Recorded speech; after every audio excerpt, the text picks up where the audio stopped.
Hi everyone, it's Laura here of makingcardsissun.com, and in this video I'm going to be sharing how to create a cute Halloween card featuring the brand new Fab-BOO-lous stamp set from My Favorite Things.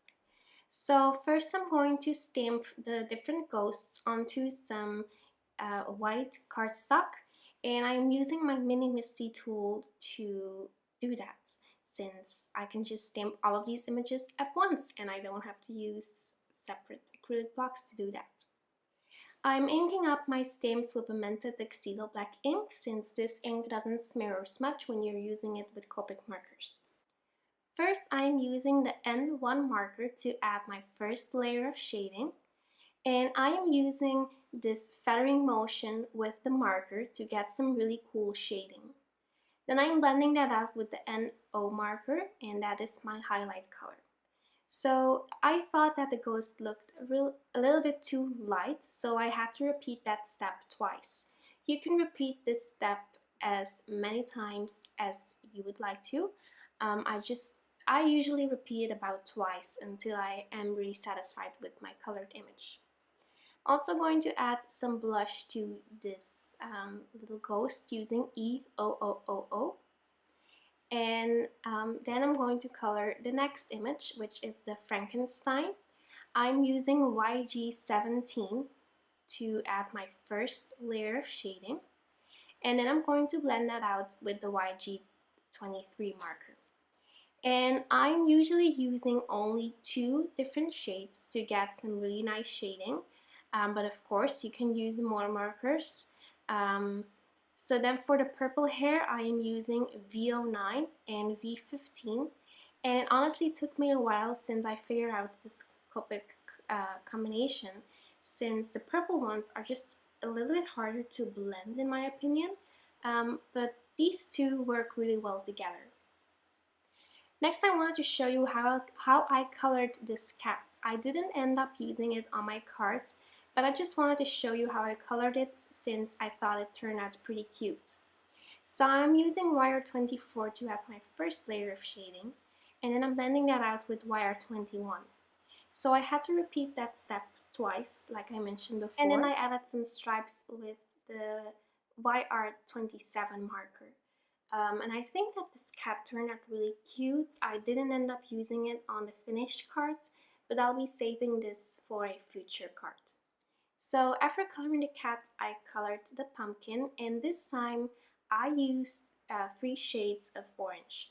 I normally only use 2 shades, but since I have quite a few oranges, I decided to use 3 of them, since that makes the blending even easier. So first I used wire 18, and then I am using wire 16, and then finally I am using wire 21 to blend everything together. So there you go. And then I'm going to color the green part with YG17 and YG23. Alright, so after I finished coloring and die cutting these images, I'm going to be doing some distress ink blending. I am using some masking paper and a Spellbinders circle die for my mask, and then I am carefully putting it on some standard size cardstock, on a standard size note card, and then I'm going to blend a really lovely sky. This is actually inspired by Christina Werner. I saw a blog post of her sharing some really great distress ink combinations for unique skies, and I decided to use one of her combinations for this card, so a big shout out to Christina for the inspiration. So for the yellow I used mustard seed, and then I am blending peacock feathers. So I'm just going to start blending, and then I will be working my way downwards a little bit with this peacock feathers, and then I'll be going back in with the mustard seeds just to blend it more with the peacock feathers. And since this is a yellow and since the peacock feathers is blue, it will actually turn out a little bit on the green sides, and it ends up looking really nice and really pretty, especially for a Halloween card. And since this is a Halloween card, I also wanted to blend in some darker blue, and I'm using chipped sapphire for that. So I'm just blending a tiny little bit of chipped sapphire on the very top of this piece, and then I'm going back in with my peacock feathers to blend out that dark blue. And I didn't have to put more ink on my peacock feathers since it was really saturated already. And then finally I'm just going back in with the mustard seed to blend everything together. So I'm also going to create some black or a black hill for this card. So I just freehand cut a stencil for that, and then I'm going to mask off the other portions of that circle with some washi tape. And then I'm blending in my black soot distress ink, and I'm making sure that the ground part is completely black. So yeah, there you have it. So after doing the ink blending, I grabbed a piece of scrap paper. This is a really lovely shade of green, but unfortunately I can't remember the color or the brand. But I'm going to heat emboss a sentiment on there using the white opaque embossing powder from WOW. I'm using the super fine version, so this one is really great to heat emboss sentiments.